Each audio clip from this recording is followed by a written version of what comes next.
திருமணமாகக்கூடிய ஆண் பெண் 2 பேருக்குமே இந்த மாப்பிள்ளை சம்பா அரிசியை தொடர்ந்து அவங்க அன்றாட உணவில் சேர்க்கும்போது கரு உண்டாகக்கூடிய வாய்ப்பை இது அதிகப்படுத்தும். ரொம்ப குறிப்பாக ஆண்களுக்கு பார்த்திங்கன்னா ஆண்களோட விந்தணுக்களோட எண்ணிக்கையை இது அதிகமாக்கும். விந்தணுக்களோட குவாலிட்டி அந்த தரத்தையும் அதிகப்படுத்தக்கூடிய தன்மை இந்த அரிசியில் அதிக அளவில் இருக்கிறதால மாப்பிள்ளை சம்பா அரிசியில் நீங்கள் அதை அரைத்து இட்லி, தோசை, அப்படி இல்லைனா பொங்கல், உப்மா மாதிரியெல்லாம் சமைத்து உங்கள் அன்றாட உணவில் அடிக்கடி சேர்க்கலாம். அப்படி இல்லைனா இந்த சாதத்தை அப்படியே வடித்தும் வேக வைத்து மதிய உணவில் சேர்க்கலாம். நம்ம உடலுக்கு தேவையான ஆற்றல், அந்த ஒரு ஸ்டாமினா அதிகமாகும். ரொம்ப குறிப்பாக புரத சத்து அதிகமுள்ள ஒரு அரிசி வகை இது அப்படின்ற காரணத்தினால வளர்கிற குழந்தைகளுக்கு அவங்க அன்றாட உணவில் சேர்க்கும்போது தசை வளர்ச்சிக்கு மட்டும் கிடையாது, நரம்புகளையும் நல்லா வலுவடைய செய்யும். நரம்பு தளர்ச்சியெல்லாம் ஏற்படாமல் தடுக்கிறதுக்கு ரொம்ப ரொம்ப உதவியாக இருக்கும். ஜிங்க் அப்படின்னு சொல்லக்கூடிய துத்தநாக ஊட்டச்சத்தும் இதில் அதிக அளவில் இருக்குது.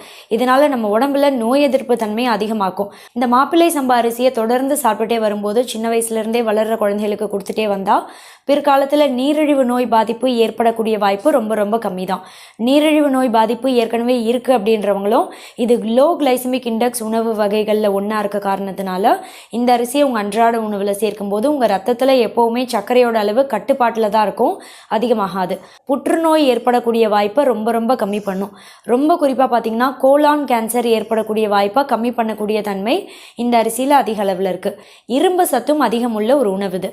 இந்த இரும்பு சத்து அப்படின்றது நமக்கு உடல் சோர்வு தெரியாமலும் பார்த்துக்கும். தலைமுடி உதிர்வு அதிகமாக இருக்குன்னா அதையும் சரி பண்ணும். நம்ம ரத்தத்தில் ரத்த சிவப்பணுக்களோட எண்ணிக்கையை அதிகமாக்கும். ஹீமோகுளோபின் உங்கள் ரத்தத்தில் கம்மியாக இருக்குது அப்படின்றவங்களாம் இந்த மாப்பிள்ளை சம்பா அரிசியையும் உங்கள் அன்றாட உணவில் சேர்க்கலாம்.